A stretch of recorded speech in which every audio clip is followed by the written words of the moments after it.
11월입니다. 그리고 좀 깊어져서 요즘 축축한 나무 냄새 때문에 조금 존재하는 게 힘드시죠? 외롭고, 그죠? 깔끔하게 외로운데, 여러분들 가을 좋아하시고 겨울, 동절기 좋아하시는 분 계세요? 나는 이 여름 지긋지긋한 것보단 그래도 이 동절기 춥더라도 난 이 동절기 겨울이 좋다. 라고 생각하는 분들이 계신가 봐요. 이해가 안 돼요. 그죠? 어느 시인이 그랬어요. 겨울을 사랑하는 여인하고는 사랑에도 빠지지 말라 그랬어요. 이 여자가 얼마나 독하면, 그죠? 이 여성이 얼마나 독하면, 얼마나 감수성이 없으면 그 추운 겨울에도 꿋꿋하게 겨울이 좋다고 그러겠어요. 색깔이 아무것도 없잖아요. 그죠? 그래도 감수성 하나로 살아야 되는 여인네인데, 그죠? 그런 말도 있습니다. 이 정도로 11월이라는 것, 특히 이런 늦가을에서 겨울로 이동하는 이 11월의 늦가을에 이 비라도 한번 와서 쫙 나무 위에 젖어보면 저희 이 존재하는 건 너무 힘들죠. 이거 어디에 내 육실을 맡겨야 되나, 그죠? 그래도 어김없이 집에 가고 어김없이 직장을 다닙니다만 저희가 신경 써야 될 부분이 하나가 있어요. 이런 나에게, 그죠? 이런 11월에 그래도 내가 왜 이렇게 고단하고 외로운지 한 번은 돌아볼 필요가 있습니다. 지금 이게 처음 장면이 제가 할게요. 됐습니다. 멋지죠? 네, 멋져. 끝내주죠. 시지프스라는 신화를 그림으로 그린 명화입니다. 저는 개인적으로 이 그림을 참 좋아해요. 첫 번째는 그림 자체가 좋죠. 이런 몸을 어디서 보겠어요. 이 뒤태 보세요. 이 작은 근육서부터 이 바위를 지탱하기 위해서 그의 이 등서부터 이 작은 근육들 보세요. 엄청난 파워죠. 괜찮습니다. 이 그림을 제가 정말 좋아하는 이유는 사실은 이 그림을 해석하는 데 있어요. 시지프스라는 신화의 이야기가 사실은 저를 또는 여기 계신 여러분들을, 우리의 삶을 많이 닮았습니다. 그래서 시지프스 신화를 굉장히 좋아합니다. 시지프스는 굉장히 영리한 인간이에요. 저희가 신화의 이야기를 보면 적어도 일개 인간이 신이 준 운명이나 신이 만들어준 어떤 숙명이나 신이 준 줄거리 속에서 지가 살아야 돼요. 근데 이 시지프스는 아주 똑똑하고 영리해서 그러고 살지를 않아요. 이게 아주 똑똑해서 신전에 와가지고 신의 뜻을 얼른 귀담아 들어가가지고 싹 지 운명을 바꾸지를 않나. 인간이 도저히 상상하면 안 되는, 인간의 영역에서는 그냥 우매하게 인간처럼 살아야 되는 그 영역을 이 친구는 과감하게 신의 세계에 도전합니다. 괘씸하죠. 신의 제왕인 제우스가 내가 요노마를 한번 제대로 한번 벌을 줘서 요 까부는 인간들을 한번 제대로 녹여놔야 되겠다라고 생각을 합니다. 그래서 생각해낸 게 뭐냐면 이거예요. 자기 몸집보다 큰 이 어마어마한 바위를 산 꼭대기까지 끌어올리라고 합니다. 그래서 죽어라고. 이거 안 끌어올리면 이 바위의 힘에 내가 깔려 죽을 거 아니에요. 그러니까 어쩔 수 없이 시지프스는 죽지 않으려고 이 바위를 산 정상까지 어마어마하게 끌어올립니다. 그런데 끌어올리면 뭐예요? 죽을 힘을 다해서 저 잔근육을 다해서 자기의 열정을 다해서 산 정상까지 끌어올리면 속절없이 이 바위가 밑으로 그냥 굴러 떨어지고 맙니다. 그 속절없이 굴러 떨어지는 바위를 보면서 시지프스는 다시 그 산 정상에서 밑으로 터벅터벅 내려와요. 그때의 절망이 어떨까요? 그리고 정지에 있는 바위로 가서 다시 그 바위를 끌어올립니다. 끌어올려서 또 죽을 힘을 다해 정상까지 끌어올려요. 그리고 나면 정상에 올라갔던 바위는 고생했어. 목표 지점까지 달성한 거에 라는 어떤 보람도 없이 다시 떼굴떼굴 또 굴러 떨어집니다. 그러면 시지프스는 또 뚜벅뚜벅 이 지친 몸을 이끌고 다시 그 바위를 쫓아서 내려옵니다. 평생 이루고 사는 게 시지프스에게 저주입니다. 제우스란 신이 준 엄청난 저주예요. 아마 저 같으면 산 꼭대기에 올라가서 와 올렸다 해놓고 뚝 떨어지는 그 속절없이 떨어지는 바위를 보고서 저는 두 다리 쭉 뻗고 펑펑 울을 것 같아요. 야, 나 못하겠다. 날 죽여라 차라리. 나 이 짓 더 이상 못한다. 이 끝도 없고 밑도 없고 목표도 없고 뭐가 없어요 결국은? 결과가 없어요. 내가 이렇게 죽을 똥을 싸서 해봤는데 결과가 없습니다. 이 짓을 죽도록 하라는 나는 그 절망 때문에 아마 피를 토하고 올 것 같아요. 그 자리에서. 아니면 굴러떨어지는 그 바위를 어쩔 수 없어요. 그 바위에 그냥 내가 깔리서 이 고통을 멈추길 바랄 겁니다. 그런데 이 시지프스를 저는 그렇게 해석하지 않습니다. 이 시지프스의 매력은 거기에 있지 않아요. 그런 마음을 가진 사람이라면 이 근육 보세요. 이렇게 열심히 끌어올릴까요? 대충 끌어올리다 죽는 날 되면 돼줘야지. 그러겠죠. 이 친구는 엄청 열심히 끌어올려요. 미래를 보지 않습니다. 정상까지 가는 거, 또 떨어질 바위 이런 거 생각하지 않아요. 그냥 밀어야 되니까. 지금 내가 하고 있는 일이 바위를 미는 일이니까 그거의 순간에 그냥 수용하고 긍정해버리는 거예요. 그것만 열심히 밉니다. 절대 절망하지 않아요. 미래를 보지 않습니다. 그리고 정상에 올라간 바위가 또 할 일 없이 떨어지더라도 터덜터덜 내려오면서 절대 절망하지 않습니다. 그냥 내 일이에요. 가서 어차피 체력을 또 회복해야 되니까 체력 회복되는 그 힘만 가지고 터덜터덜 내려갈 뿐입니다. 제가 제우스라면 난 이 시지프스 정말 죽이고 싶을 것 같아요. 요노마가 절망을 해야 내가 쾌감을 누릴 거 아니에요. 제우스님 잘못했어요. 제발 이것 좀 멈추게 해주세요. 그래야 될 거 아니에요. 그래서 제우스 보란 듯이 절대 절망하지 않고 그대로 뚜벅뚜벅 그 일 다 해냅니다. 절대 절망하거나 좌절하지 않고 있는 그대로 그 순간에 모든 걸 그냥 받아들여요. 굴리는 힘, 떨어지는 고통 이런 거 갖고 절대 저항하지 않습니다. 어찌 보면 사람마다 강도의 차이가 있겠지만 우리의 삶이 다 그런지도 모르겠어요. 작게는 아침에 사춘기라고 그 어렵게 밥 지어놓은 그 식탁에서 승질내면서 문 쾅 닫고 나가버리는, 머리도 제대로 못 말리고 나가버리는 내 가슴 아프게 하는 내 딸, 사춘기라고 엄마 방에 한번 노크 한번 하지 않는 내 아들, 그럼에도 불구하고 나의 시지프스의 영혼은 내일 그 야속한 딸과 그 못된 나의 아들을 위해서 또 밥을 짓지요. 그래도 뜨뜻한 밥 먹고 가라고. 그죠? 나는 또 오늘 얼마나 많은 빨래를 돌리면서 가끔 확 돌지요. 우리 여자분들 같은 경우는 아마 결혼 생활이란 게 어떻게 보면 여성이 남성을 더 사랑해야 되는 것 같아요. 우리는 결혼 전에 그렇게 세뇌받아요. 남자가 목숨 거는 사람하고 결혼해야 잘 살아. 그런 줄 알았어요. 그런데 결혼을 해보니까 결혼 생활에서 가정을 유지한다는 건 여성의 힘이 훨씬 큰 것 같습니다. 여성이 남성을 사랑하는 힘이 훨씬 더 커야 그 고통을 이길 수 있을지도 모르겠어요. 가끔은 빨래를 널다가 확 집어던지고 싶을 때가 있지요. 이건 내가 뭐 하는 거지? 내가 모든 거 희생하고 많은 거 더 내어줘야 되고, 현실적으로 또 그런 것도 있어요. 여성이 훨씬 더 남성보다 많은 걸 내어주어야 되는 것도 있죠. 그것 때문에 맛이 확 돌더라도 또 우리는 시지프스처럼 어때요? 또 빨래를 하고 그래도 내 남편의 속옷을 널고 내 자녀들과 내 가정을 위해서 또 청소를 합니다. 더 크게는 가정에 아주 힘든 일도 있죠. 가족이라는 게 원래 소우주 아닙니까? 남에게 말도 못하는 나의 십자가들이 얼마나 많겠습니까? 나 오늘은 직장 가기 너무 싫고, 나 오늘만큼은 쉬고 싶고, 나 오늘만큼은 정말 다 때려치고 싶지만, 그렇지만 내 가정과, 그죠? 또 출근하는 우리의 시지프스 아빠가 있죠. 우리는 누구나 강도의 차이지 다 시지프스의 바위를 어깨에 짊어지고 있어요. 삶에서 작든 아니면 크든 우리는 그 바위를 늘 끊임없이 굴려야 합니다. 그렇죠? 저는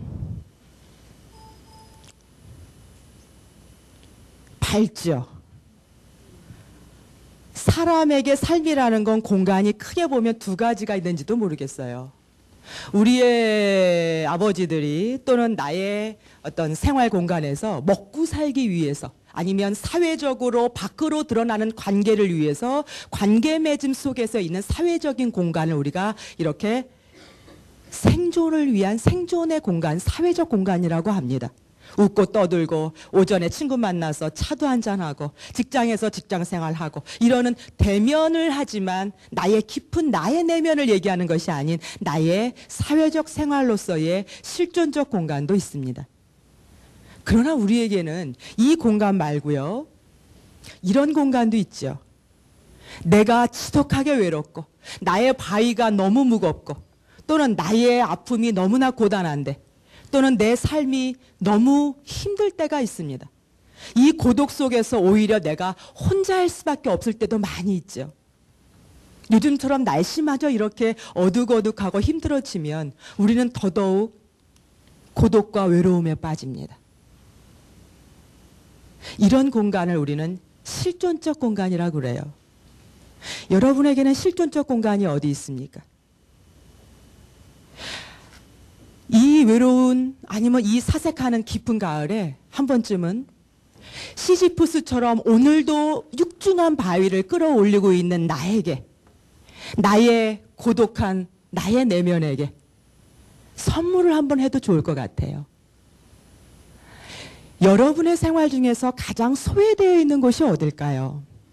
내가 나의 바위를 굴리느라고 정신이 쏙 빠져가지고 정작 이 바위 굴리는데 온갖 열정을 다 쓰느라고 나를 소외시켰던 그 어떤 것이 무엇이 있을까요?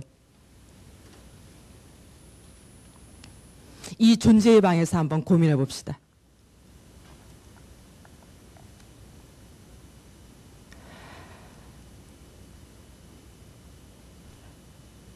여러분들이 생각하는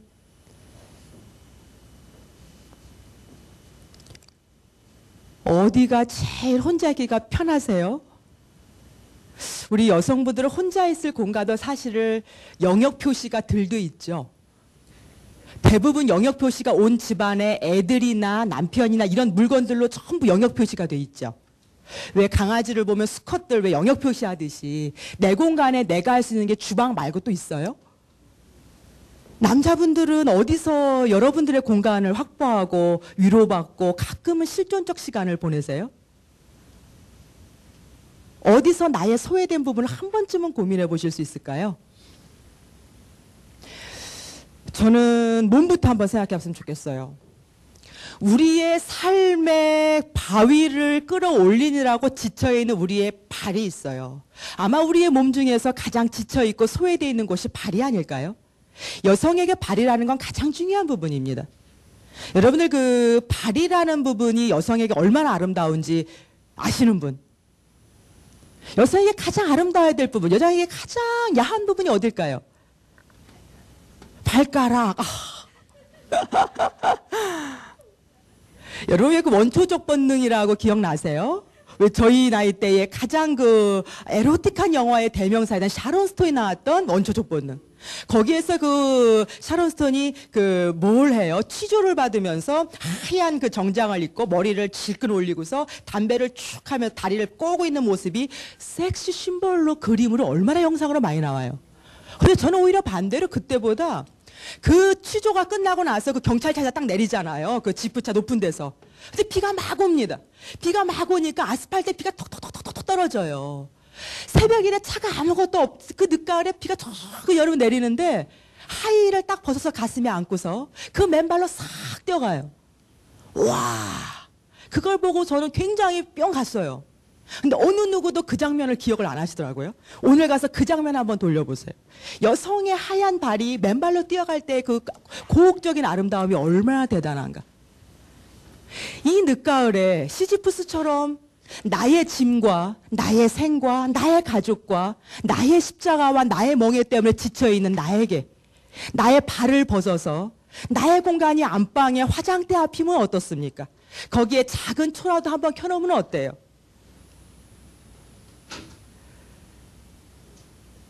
저는 9시에서 9시 반이 되면 팻말을 하나 밖에 걸어놓습니다. 아이들이 밥 챙겨주고 일하고 들어와서 막 밥하고 어쩌고 저쩌고 지쳐가지고 딱 끝나면은 8시 반 돼요. 애들 간식 주고 다 지방으로 들어가고 이렇게 딱 되면 그 시간에 이제 저희도 화장 지우고 씻고 그래야 되잖아요. 일하는 분들 그러시죠? 남자분들도 마찬가지실걸요? 들어와서 밥 먹어 주는 것도 어떨 땐 일이실 때 있잖아요. 같이 와서 밥 먹어줘야 되잖아요. 그러고 나서 내 시간이 조금 있는데 아이들이 문 펑 열어요, 갑자기. 저 역시도 화장대 하나밖에 없어요. 시집 올 때 남자들은 책상을 갖고 오는데 저는 안 갖고 온 것 같아요. 참 남자들은 그 책상 공간을 주는데 저는 제 화장대에 조그만 초라도 켜놓고 하루에 감사했던 일 하나로 떠올려보고 내 발을 한번 보듬어 주기도 하고 손톱 정리를 한번 예쁘게 해본다든가 아니면 나에게 오늘 기뻤던 일을 한번 메모를 해본다든가 뭘 해야 됩니다. 한번 이 복잡한 머리를 한번 정리를 해야 돼요. 그래서 밖에 팻말을 이렇게 겁니다. 엄마의 시간. 이 시간에 문을 열거나 건들면 엄마는 폭발합니다. 그래서 아이들이 그 시간 되면 거기에 근접을 못해요. 그래서 엄마의 시간 팻말이 그렇게 쓰여요. 그게 저의 존재의 시간이고 실존의 공간이고 존재의 방입니다. 그런 게 돼 있지 않으면 충전을 못해 나의 시지프스는 어느 날 그 바위에 깔릴지도 몰라요. 이제는 그만 그 바위를 내려놓고 싶다고 나의 일상을 이제 그만 뒤엎고 싶다고 앉아서 펑펑 울지도 모릅니다.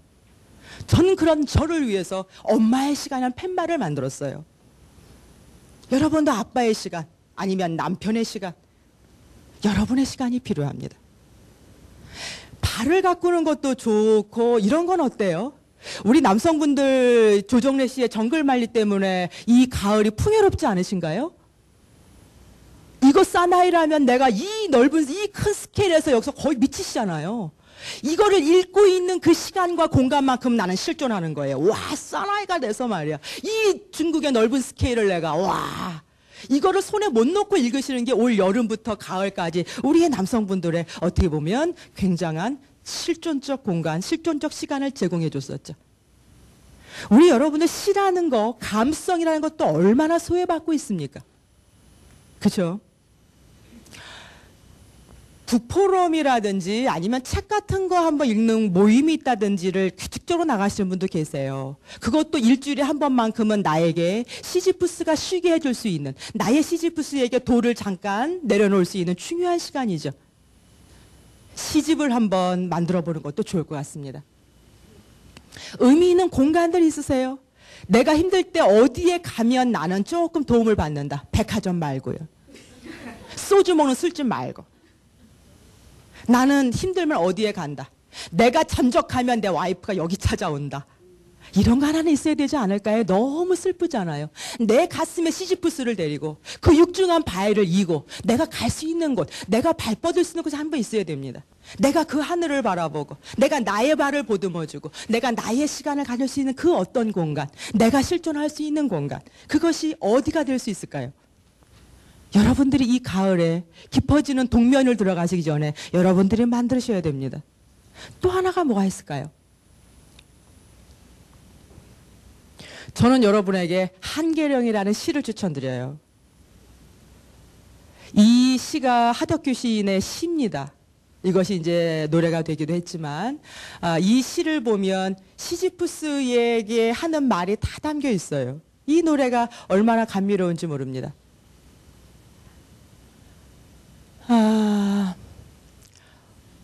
삶에 너무 지쳐서 내 시지프스에게 너무 버거웠던 우리의 시인 하덕규 시인이 산에를 올라갔답니다. 어찌 보면 이 실존적 공간에서 나는 이제 그 바위를 그만 내려놓고 내 삶을 여기서 마무리하고 싶다라는 극단적인 생각을 가지고 올라갔다는 설도 있습니다. 그런데 그 산이 그러더래요. 이제 그만 울고 그만 하소연하고 그만 무겁다고 하고 그만 나 이 바위 굴리기 힘들다고 말하고 어서 내려가라고. 그게 삶이라고. 어쩜 너는 계속해서 삶이 의미가 엄청난 거 아니냐고. 나는 삶의 의미를 찾아서 엄청나게 달려왔는데 야망도 사랑도 그 어떤 것도 삶에는 사실 별 의미가 없어 보인다고. 나 너무 지쳤다고. 이렇게 올라온 나에게 산이 그렇답니다. 원래 삶은 그렇게 엄청난 게 아니라고. 엄청난 의미가 있을 거라 생각하지 말라고. 지금 네가 있는 공간, 네가 네 그릇만큼 굴리고 있는 그 바위의 크기만큼, 그 무게만큼, 그 삶이 너만큼의 네 삶의 의미라고. 이제 멀리서 찾지 말고 네 가슴을 쓸어내리면서 멀리서 말고 네 가족과 네 자신과 네가 관계하고 있는 네 소우주에서 그것이 삶의 전부라고 그러면서 토닥토닥 해주었답니다. 그래도 우리는 한 줄기 바람처럼 멋지게 살고 싶었죠. 이 관계, 이 고통, 이 힘든 거, 이 바위로부터 자유로워지고 싶었죠. 그러나 산은 그렇답니다. 그게 인생이라고. 이제 그만 토닥토닥 내려가라고. 여러분에게 그런 선물을 드리겠습니다. 이 노래 한번 들어보시고 우리도 우리의 지친 가슴, 여름 내내 뜨거웠던 우리의 열정과 우리의 삶의 의미를 찾아 고군분투했던 우리의 모든 에너지를 조금은 내려놓고 우리의 바위를 굴리는 애썼던 우리의 시지프스를 위해서 우리도 실존의 방에서 존재의 시간을 가지면서 우리의 발과 그리고 애쓴 나와 한 번쯤은 조우하시는 그런 늦가을이 되시기 바랍니다.